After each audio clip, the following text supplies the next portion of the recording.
people, situations. I do Reiki and a bunch of other things that are on my website.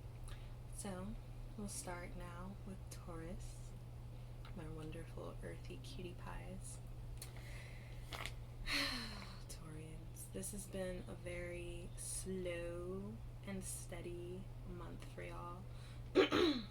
What I will ask of y'all is that y'all continue to slow down and be more aware of the amount of energy required to do the work that you do. Also being very mindful about where this energy has to come from. So it feels like a lot of you have been kind of relying on others for, I guess, a lot of emotional assurance and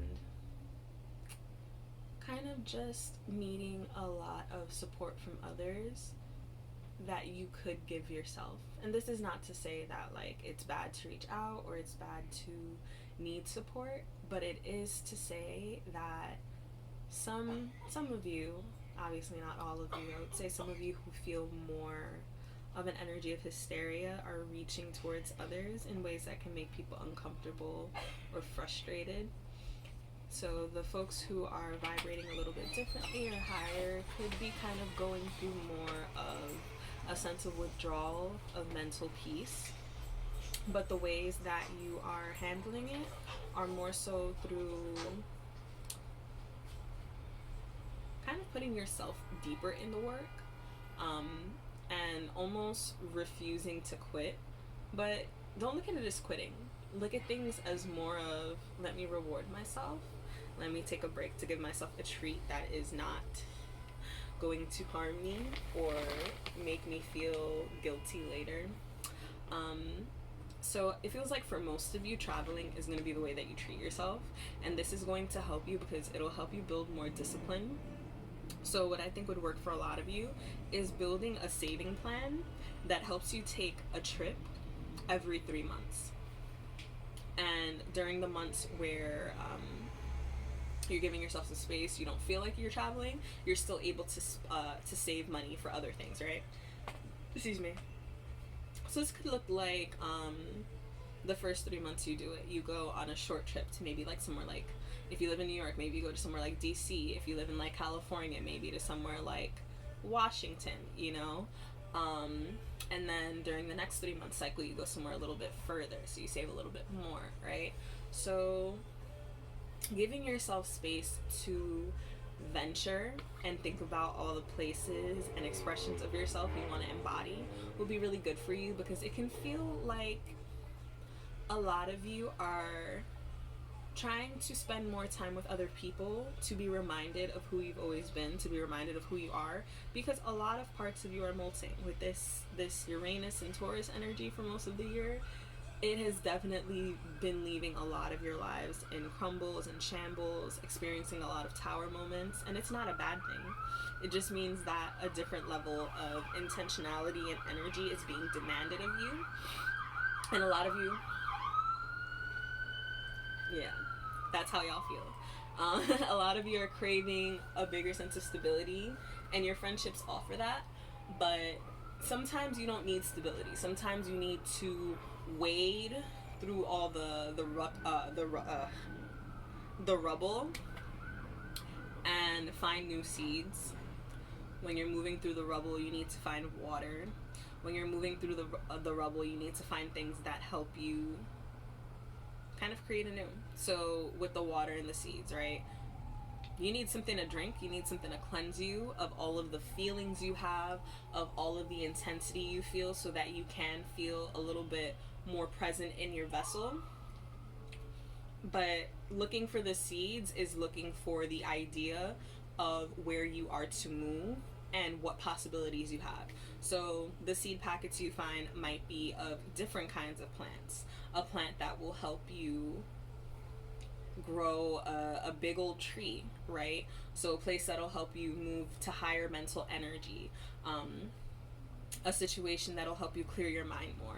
Another might be a shrub. It might be something that is close to the ground, that is practical, that helps you rebuild in small steps. Another one might be a set of flowers, so something that's just nice for the moment but is not going to be permanent, something that's going to be seasonal, right?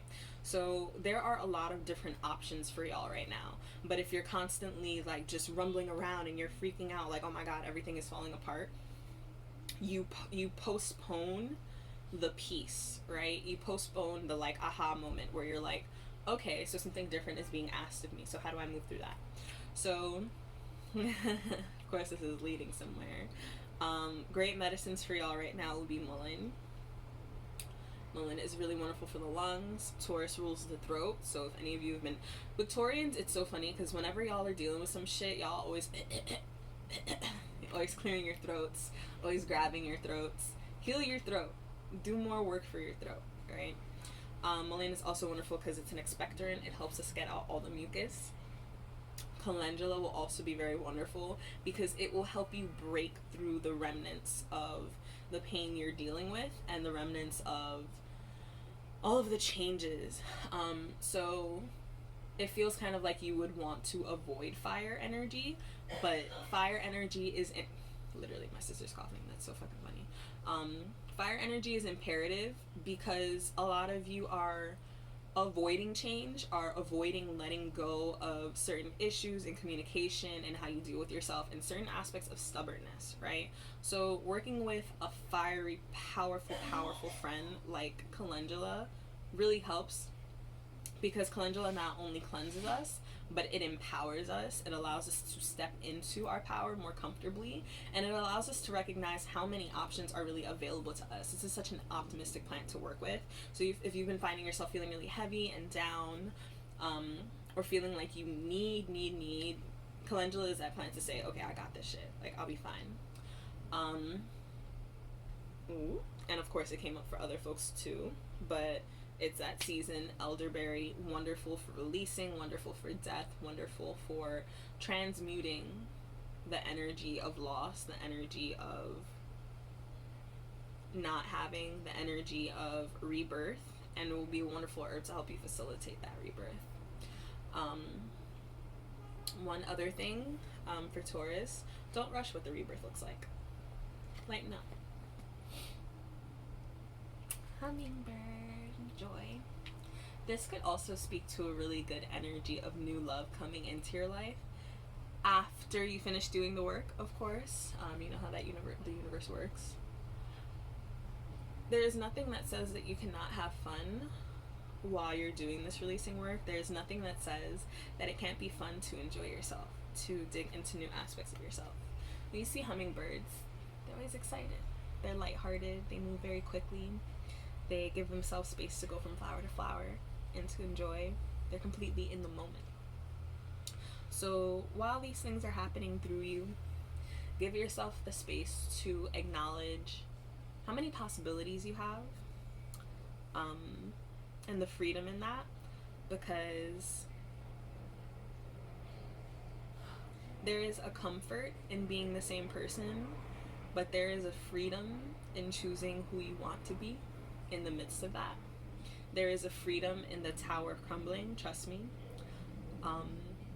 And there is a power and a love and a lust for life that can come when we give ourselves the chance to build anew and start making the interior design for a whole new life. So don't sweat it, don't worry if things get a little difficult, and trust that there are certain things that people can do to help you, but there are a lot of things that you can only do yourself, and that's not a burden or a thing to be scared of.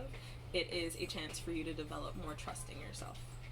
So I'm praying for y'all. I believe in y'all. Y'all can do it.